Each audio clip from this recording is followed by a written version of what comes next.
There is a man in your office parking lot. He pulls up every morning in a scuffed silver Toyota Camry. Cracked side mirror he never fixed. Seats a little too worn for a man his age. And you have always quietly assumed this guy is probably just getting by. What nobody in that parking lot knows is that this man has $2.4 million sitting in investment accounts. Zero debt. House paid off 6 years ago. He retired last Tuesday. He just came back to say goodbye. Now, on the other side of that same lot, there is a different car. Brand new. Midnight black. 22-inch rims. The kind of car that turns heads and tells you instantly, this person has made it. That car belongs to someone making $180,000 a year, who has $900 in their savings account. Same parking lot. Completely opposite financial realities. And the car? The car lied about everything. Here is what nobody teaches you in school, at your first job, or at any dinner party you will ever go to. Looking wealthy and being wealthy are two completely different games. And most people spend their entire lives playing the wrong one. A study from Experian found that the median car owned by a millionaire in America costs $31,000. Not a Porsche. Not a G-Wagon. A $31,000 car. Meanwhile, the average American household spends over $10,000 a year on transportation alone. Think about how car companies actually sell their product. They do not show you depreciation tables. They show you mountains, sunsets, a version of yourself that is more powerful, more admired, more arrived. They are not selling transportation. They are selling an identity. And it works beautifully for them. So the real question is not why do millionaires drive cheap cars? The real question is, what do they know that most people will never figure out? Here is a number I want you to hold for a second. $856. That is the average new car payment in America. Every month. For 72 months. Sometimes longer. Now imagine instead of sending that money to a dealership, you invested it. Basic index fund. 8% annual returns. Over 30 years? $1 million. $1 million from a car payment. Not from a startup. Not from grinding 16-hour days. From the decision to simply not finance a car you did not need. But here is what really gets under your skin about this. A car loses roughly 20% of its value the moment you drive it off the lot. In the first 5 years, up to 60% gone. That is not an investment.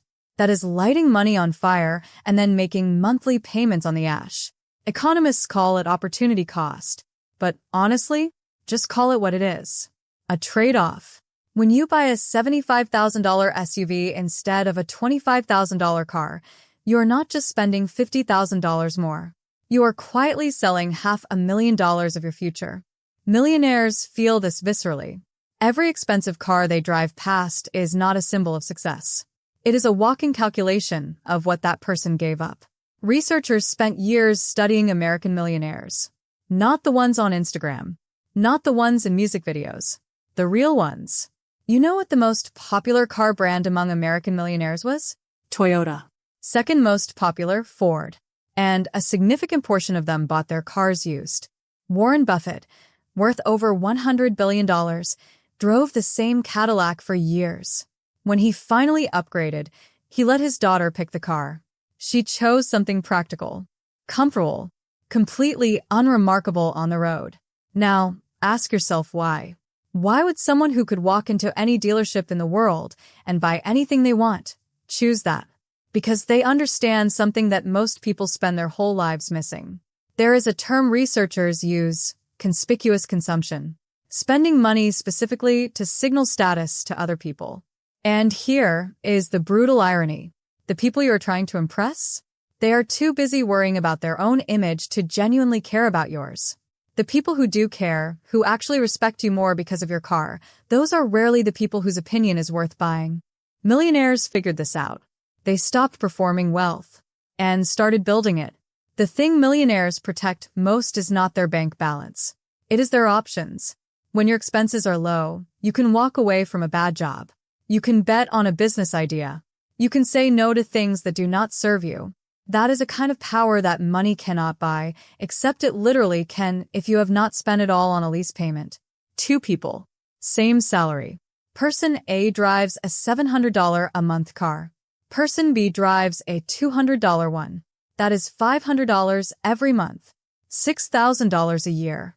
But the real difference is not financial. It is psychological. Person B can take more risks. They can absorb a job loss. They can say yes to opportunities that person A has to pass on because the bills do not care about your dreams. Freedom is not always about having more. Sometimes it is about needing less. And here is the deepest layer of this. Wealthy people do not see a luxury car as a reward they deserve.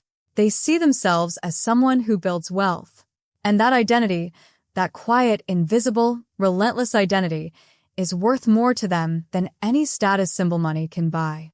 To them, a car is a depreciating tool that gets you from A to B. The moment you attach your self-worth to it, that is the moment it starts quietly bankrupting you. So what do you actually do with this? Rule 1. Keep total vehicle costs, insurance, gas, maintenance, payments, under 10% of your gross annual income. Making $60,000 a year? $6,000 total. Most people are spending double, sometimes triple, and wondering why they cannot get ahead. Rule 2. Buy slightly used, not new. Someone else takes the 20% depreciation hit in year 1. A 2-year-old car with low miles performs identically to a new one for 30 to 40% less. That difference, invested consistently over time, is life-changing. Rule 3. Before your next car purchase, ask yourself one honest question. Who am I actually buying this for? If the answer has anything to do with your driveway, your neighbors, a version of yourself you are trying to project, that is the trap. That is the one that quietly costs people decades of financial progress. Rule 4. Redirect the difference. Whatever you save by driving a modest car, put it somewhere that grows. An index fund, a retirement account, even a high-yield savings account beats a depreciating asset. The man in the Toyota did not become a millionaire by accident. He made 1,000 small decisions over 20 years that the people around him thought were strange. Cheap. Just not how things are done. He watched his colleagues upgrade every 3 years. He watched them finance the version of success that looked good from the outside. And quietly, patiently, invisibly, he built something different. Real wealth does not announce itself. It does not need to. That is actually the point. The most dangerous financial trap is not bad investments. It is not debt. It is spending money to convince other people that you have already won before you have. Because every dollar you spend performing wealth is a dollar that cannot become wealth. The man in the parking lot figured that out young. And by the time anyone noticed, he was already gone. The question now is,